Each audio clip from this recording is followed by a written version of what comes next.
नमस्कार प्यारे दोस्तों, कुमावत कोचिंग नीमच में आपका एक बार फिर से हार्दिक स्वागत करते हैं। आइए आज हम 10th क्लास मैथ्स का 13 फरवरी के दिन हुआ इस पेपर का सॉल्यूशन चेक कर लेते हैं और मिलाते हैं कि हमने कितने ऑब्जेक्टिव आज सही किए। तो आइए फटाफट शुरू करते हैं। पहला है सही विकल्प चुनकर लिखिए। आलेख एक प्रकार का होता है। इसमें आ जाएगा आपका परवलय। रैखिक समीकरण में आश्रित और संगत हल होता है। A1 A2 not equal B1 B2 और द्विघात समीकरण का कोई वास्तविक मूल नहीं हो तो जब डी का मान छोटा अर्थात B² - 4AC लेस देन 0। ध्यान से मिला लीजिएगा।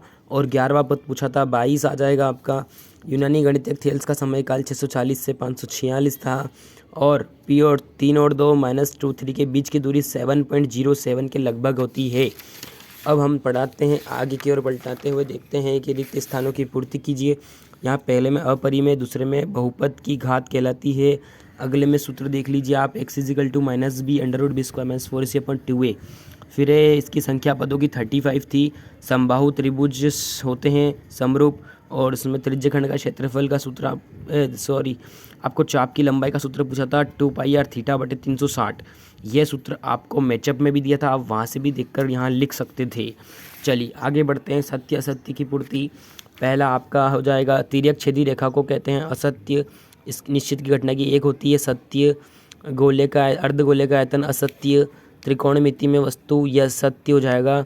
सबसे अधिक बार जो आता है वो माध्य कहलाता है तो असत्य हो जाएगा क्योंकि वो बहुलक कहलाता है। अगला है प्रारंभिक घटनाओं का योग एक होता है तो सत्य हो जाएगा। चलिए आगे पलटाते हुए देखते हैं कि हमारे आया था मैचअप, जिसमें पहले का हो जाएगा 1 sin² का 1 tan थीटा का वैल्यू हो जाएगा sin बटा कोस। नंबर से आप मिला लीजिएगा, पीछे ब्लैक से नंबर डले हुए हैं। उसके बाद है sec² θ - 1। तीसरे का हो जाएगा आपका tan² थीटा। चौथा tan 30, इसका मान होता है आपका 1/√3। ये जी वाला देखिए अर्धगोले का आयतन तो इसका आपका 2/3 πr³ होता है। ठीक है, सही जोड़ी आपकी हो गई। अब एक शब्द में उत्तर देख लीजिए। एपी का nवां पद का सूत्र पूछा था, ये रह गया। आधारभूत का प्रमेय लिखी कथन लिखिए। तो यहाँ थेल्स का कथन आपको लिखना था कि एक त्रिभुज में यदि एक रेखा के समांतर कोई रेखा खींची जाए तो वो त्रिभुज की अन्य दो भुजाओं को समान अनुपात में विभाजित करती है। उसके बाद उसका त्रिभुज बना के उसका सूत्र लिख देते आप, बिल्कुल सही हो जाता। उसके बाद वृत्तीय छेदक रेखा